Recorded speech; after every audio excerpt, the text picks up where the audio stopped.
27 minit termasuk 2 minit masa tambahan. Di awal saingan kita dengan bola, kita dominan dalam tempoh saya rasa 6 minit pertama itu. Kita ada arrangement yang bagus, baik untuk menghasilkan serangan Moi. Ya, betul. Kita menguasai di bahagian attacking third yang begitu baik.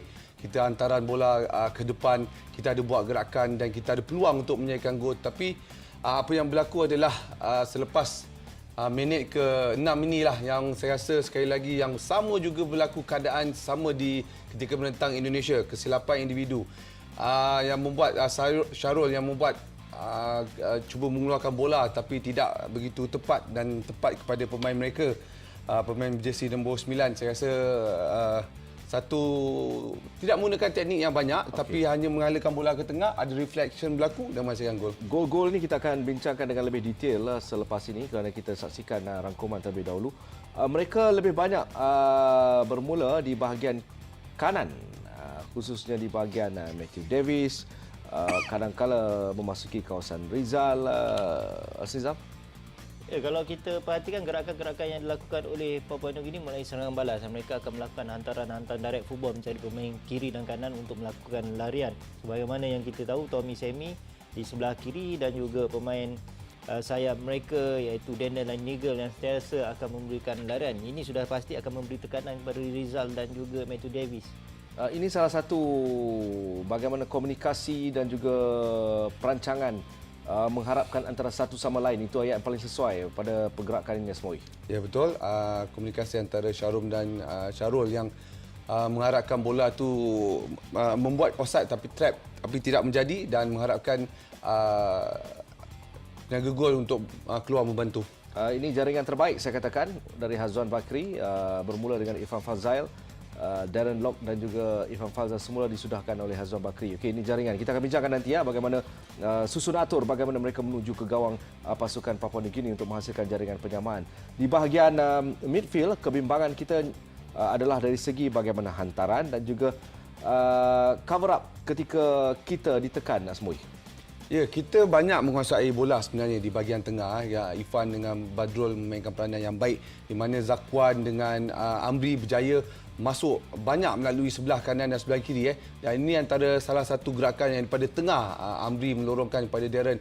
Strong run ataupun bersama bola yang baik, cutback di belakang walaupun melalui dua pemain iaitu Amri dengan Azwan, tapi mungkin teknik Azwan di sebelah penggunaan kaki kanan beliau yang tidak begitu baik menyebabkan dia terlepas peluang untuk menjaga gol. Ada passenger untuk separuh yang pertama? Pada saya tidak ada, cuma mereka perlu lebih committed dengan tugas masing-masing. Kalau kita dapat lihat pada separuh masa pertama ini bahagian midfield begitu longgar.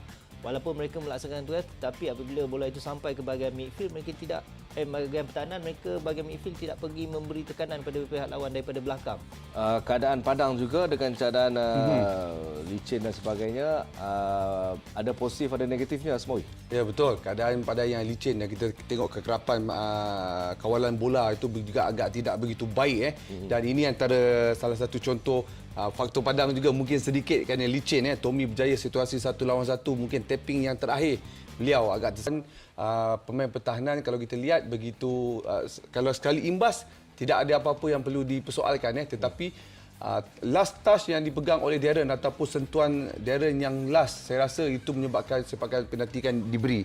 Kerana kita lihat rempuhan lebih kepada kaki Darren dan ini menyebabkan sepakan diberi. Zam?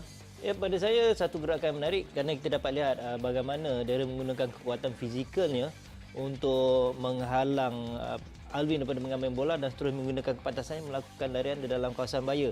Lihat bagaimana beliau menggunakan kebijaksanaan menghalang bodinya untuk memastikan Elliot melakukan setiapan dan akhirnya penalti diberikan. Tengok sekali lagi kaki tu, saya nak tengok yang bulat tu. Ya, ada rempuhan, ada pelanggaran ataupun rempuhan masuk dalam kotak penalti, kemudian mendapat sepakan penalti itu dan Amri sebagai pemain berpengalaman berjaya menjayakan gol. Okey. Penjaga gol nak bawa 3-3 ataupun nak bawa 2 saja? Kebiasaan kena bawa 3-3. Kemungkinan apa-apa pun boleh berlaku. Dan kita lihat bagaimana persembahannya begitu berani yang dipamerkan oleh Khairul Azan untuk memastikan Dami Yaba sekali lagi tidak mampu melakukan jaringan. Walaupun larian bijak daripada Dami Yaba, tapi kita lihat bagaimana Khairul Azan dengan bijaknya membaca antara itu dan akhirnya berjaya menghalang Dami Yaba melakukan jaringan. Okey, selepas itu pasukan Papua New Guinea juga memperolehi banyak peluang. Mesti Roland Bala, ada beberapa peluang memberikan Nigel penjaring gol. Mereka memperolehi sepakan percuma dari luar kotak penalti. Berbalik kepada jaringan yang dihasilkan